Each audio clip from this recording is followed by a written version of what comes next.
સિયોર વિદ્યામંજરી Jnanpith school ખાતે 14 ફેબ્રુઆરી જાણીતા કલાકાર વિષ્ણુદાસ બાપુ દાણીધારિયાની વિશેષ ઉપસ્થિતિમાં માતૃપિતૃ વંદના કાર્યક્રમ યોજાયો।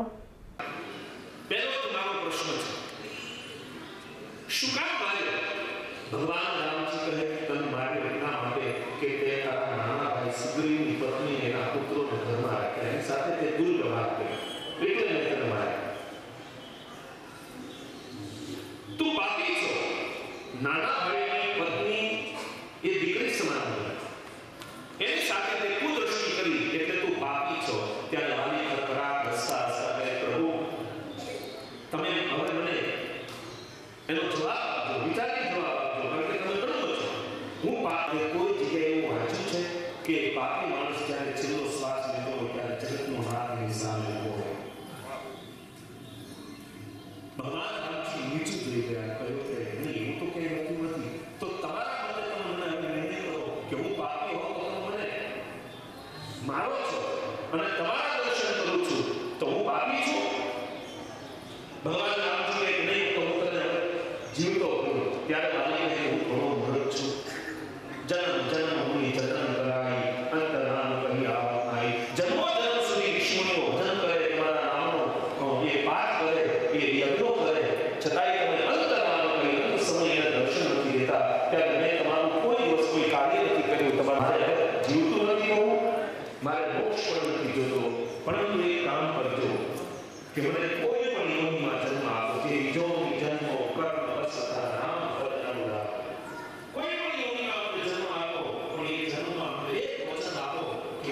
સ્મરણ કરજો હું તમારું ભજન કરું અને અંદર એનો દીકરો અને આ એને એનો દાસ બનાવો આનું નામ છે વાલી। આ જન્મ સુધાર્યો બીજો જન્મ સુધાર્યો અને પોતાના દીકરાને સંસ્કૃતિ પેલા છે જનક શબ્દ પિતાને જનક કહેવાય જનક પછી વાલી શબ્દ આવ્યો અને વાલીમાંથી પિતાશ્રી શબ્દ આવ્યો પિતામાંથી બાપા આવ્યા બાપામાંથી હવે પપ્પા આવ્યા અને હવે પાછું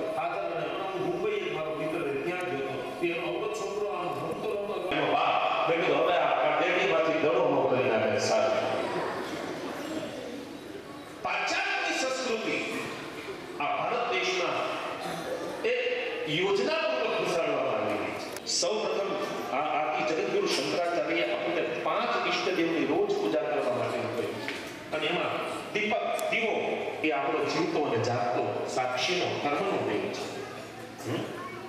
એ દીવા પ્રગટ કરવાના હોય આપણે જન્મદિવસ ઉજવીએ ત્યારે જેટલા વર્ષ થયા હોય એટલા કેટલી એની મોમબત્તી આપણે કરી પછી એને ફૂટ મારી સંસ્કૃતિ ના પાડે છે। આપણે દીવાને ઉગમવું એને નથી કહેવાનું આપણો ધર્મ કહે છે કે દીવાને રામ કરી એને આ ફૂટ મારી ભગવાન જીવો રામ કરો એટલે હું આ વાલીઓ બધા મા બાપ તમને આવ્યા છો હું હમણાં જ શું ભાઈને કહેતો હતો કે આ તમે આ એક કાર્યક્રમ કર્યો ને માતૃ પૂજન પિતૃ પૂજન આ ખરેખર ખાસ આજના તબક્કે આચારની સંસ્કૃતિ જ્યારે વિદેશની આક્રમણ સાથે ઘૂસી છે ત્યારે તમે આ જે કાર્ય કર્યું એનાથી હું બહુ ખુશ થયો છું બહુ રાજી કે જ્યારે આવે છે ત્યારે એની મેમરી અમુક એપ્લિકેશનો કંપનીમાંથી આવે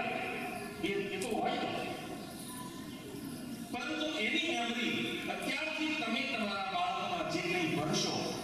જે કંઈ તમે આપણી સંસ્કૃતિ આપણા કુળદેવી કોણ આપણા ઈષ્ટદેવ કોણ આપણામાં કોણ કોણ થઈ ગયું એનો તમે સંસ્કારનો વારસો આપો એટલે એ મોટો થઈ અને પછી તમને કોઈ વસ્તુ નહીં તો જો બને છે એવું કે અત્યારે મા બાપ જે બાપ પોતાના દીકરાની આંગણે અત્યારથી એને તમે સંસ્કારનું સિંચન કરો અત્યારથી લાવો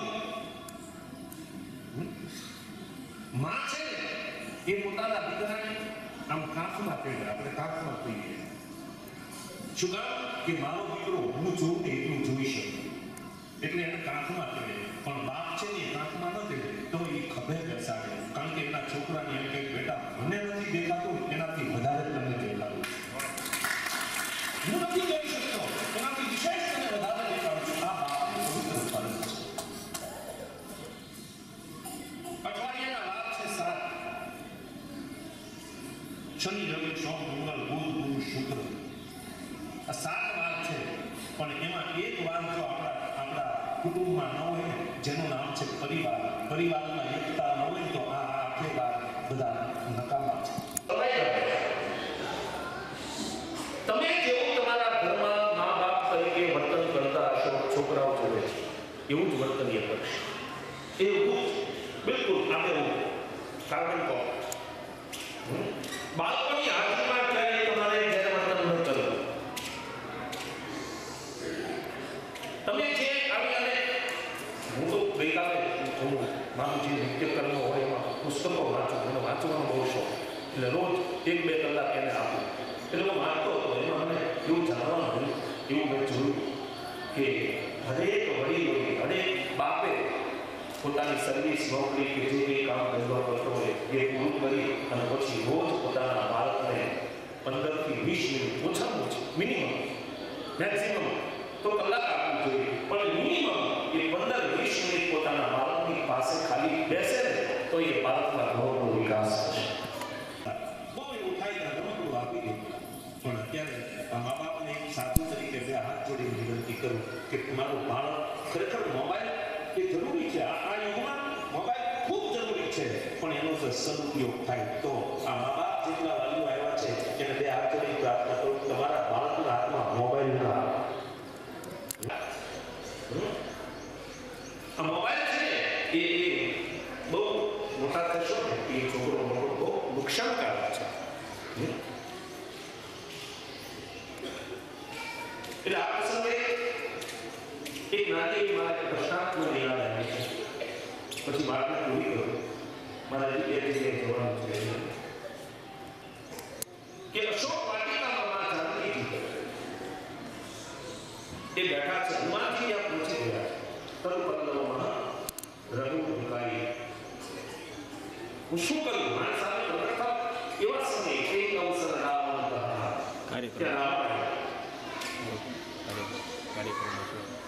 રાવણ સીતાજીને સમજાવવા પ્રયાસ કર્યા દેવી માની જા હું તને મારી પત્ની બનાવું પટ માનીશ બનાવું તું મારું માની જા અને એ વખતે તું નતાની પાવો કરતા હતી બની ગઈ સીતાજી કઈ આટલું હતું ને એટલે ટીપું એ તંત્રું તોડ્યું અને આમ રાવણની આડું કર્યું આ શું સંદેશ છે તંત્રું શું કામ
મોબાઈલ માતા પિતા પ્રત્યેનો ભાવ સાવ ખલાસ કરી નાખ્યો છે.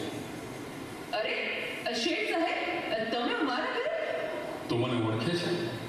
મારા મમ્મી તમારે ત્યાં ઘરકામ કરે છે. એ સુશીલા એન્ડ કંપનીના માલિક ને. તમને તો આખું શહેર ઓળખે છે. તને ખબર છે બેટા સુશીલા કોણ છે અને હું આ સુશીલા કંપનીનો માલિક કેમ બન્યો? મારા બા અને બાપુજીએ ખૂબ મજૂરી કરી મને ભણાવી ગણાવીને લાયક બનાવી. હું ખૂબ પૈસા કમાવા લાગ્યો. લગ્ન પછી જુદો લેવા લાગ્યો અને મા બાપને ભૂલી ગયા. પણ કુદરતે મને થપાટ મારી. મારી બંને કિડની ફેલ થઈ. મારી પત્નીએ આ વાત સાંભળીને ડિવોર્સ લીધા. પણ મારી માએ જ્યારે આ વાત સાંભળીને ત્યારે ગાંડી ગેલી થઈને દોડતી મારી પાસે આવી. અરે દીકરા, એમાં શું મજા કરે? હું છું ને તારી બા. હું જીવું છું ને ત્યાં સુધી તને કઈ નહીં થાય દીકરા. અરે ભગવાને મને તારા માટે જ તો આ બે કિડની આપી છે. ડોક્ટર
मुझे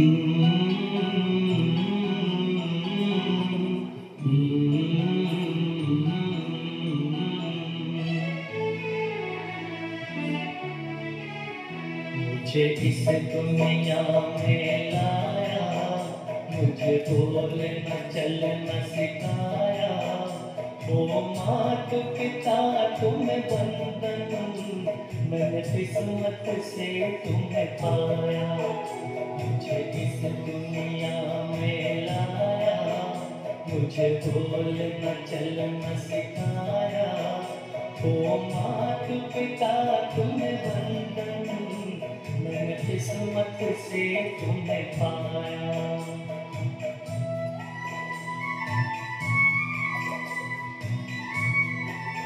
એના માટે ફરીવાર એકવાર જોરદાર તાળીઓ ગણતરી થઈ જાય.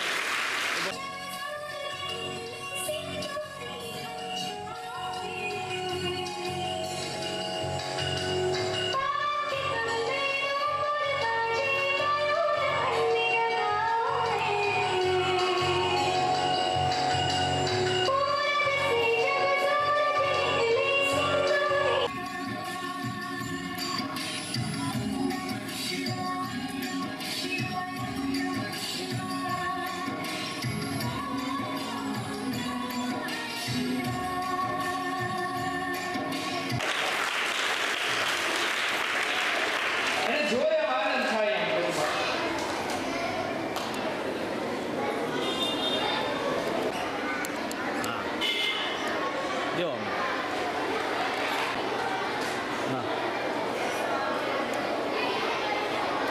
નીચે બેઠેલા તમામ વિદ્યાર્થી